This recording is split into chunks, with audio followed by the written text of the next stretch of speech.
I got so much more to bust this out on right now.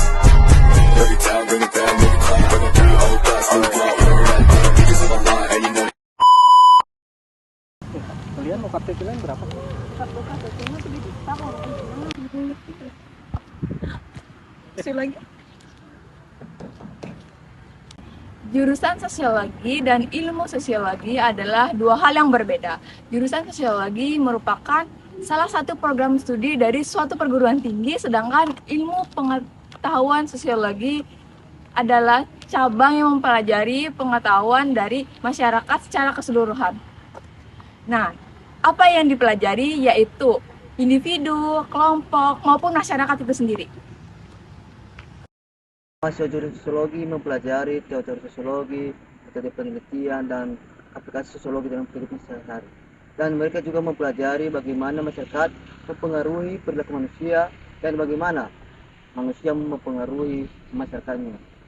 Sedangkan ilmu sosiologi sebagai cabang ilmu pengetahuan, mereka mempelajari struktur masyarakat, unsur sosial, sosialisasi, dan perubahan sosial.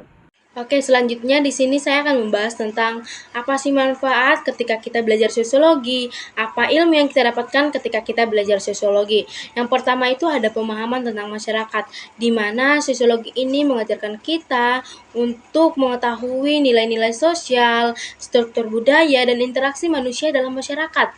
Kedua ada kesadaran multikultural, di mana studi dalam sosiologi memberikan kita pengetahuan tentang keberagaman budaya dan masyarakat di seluruh dunia dan pemahaman tentang manusia. Nah, dari situ kita dapat membedakan masyarakat Indonesia dan masyarakat luar.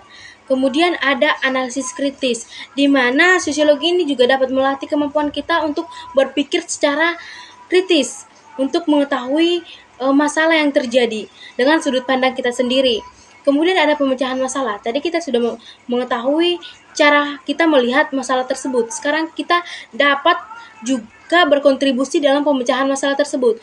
Kita tidak jarang melihat masalah sosial yang terjadi di sekitar kita, seperti kemiskinan, ketidaksetaraan, kemudian ketidakadilan sosial. Nah, di situ kita dapat berkontribusi untuk pemecahan masalah tersebut dengan cara melihat penyebabnya. Kemudian ada beradaptasi dengan budaya. Sekarang budaya itu sangat cepat berubah. Nah, sosiologi ini dapat mengajarkan kita gimana sih cara kita beradaptasi dengan budaya yang sangat cepat berubah.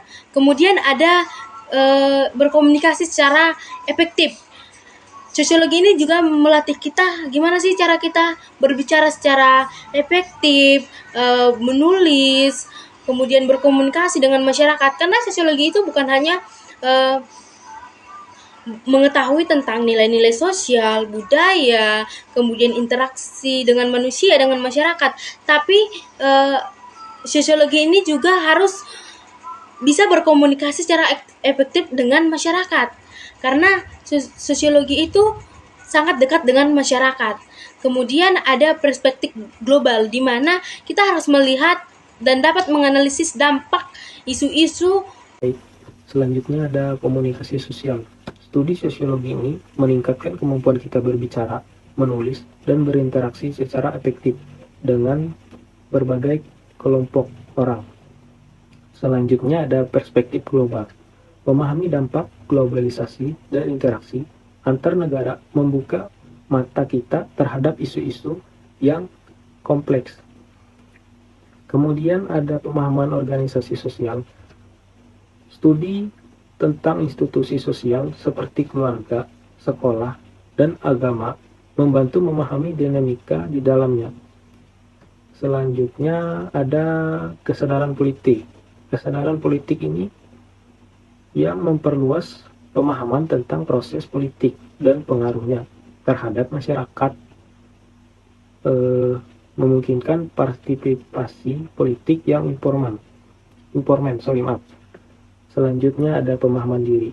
Melalui refleksi terhadap masyarakat dan budaya, sosiologi dapat membantu Anda memahami berbagai latar belakang sosial yang mempengaruhi pandangan dan tindakan Anda.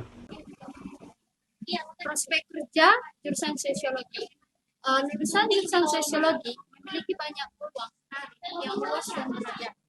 Berikut adalah beberapa prospek kerja yang dapat diambil oleh lulusan jurusan sosiologi. Nah, di sini ada prospek kerja jurusan sosiologi. Yang pertama tuh guru atau profesor. Yang kedua, instansi pemerintah. Yang ketiga, wartawan. Yang keempat, PT swasta. Yang kelima, menjadi penulis. Yang keenam, menjadi jurnalis. Yang ketujuh, peneliti atau ilmuwan. Yang kedelapan, politisi. Yang kesembilan, market research. Yang kesepuluh, wirausaha. 11, public relation eksekutif. Yang 12, aktivis. Yang ke-13 ada LSM dan lain-lain atau akademisi. Tokoh-tokoh sosiologi yang pertama, Max Weber adalah seorang ahli politik, ekonom, geografi, dan sosiolog dari Jerman. Yang kedua, Emil Durkheim dikenal sebagai salah satu pencetus sosiologi modern. Yang ketiga, Karl Marx lahir dalam keluarga kelas menengah. Marx belajar filsafat Hegelian. Yang keempat, Auguste Comte merupakan seorang filsuf dari Prancis. Yang kelima, Thalcott Persson adalah seorang sosiolog yang cukup terkenal dengan pemikiran-pemikirannya.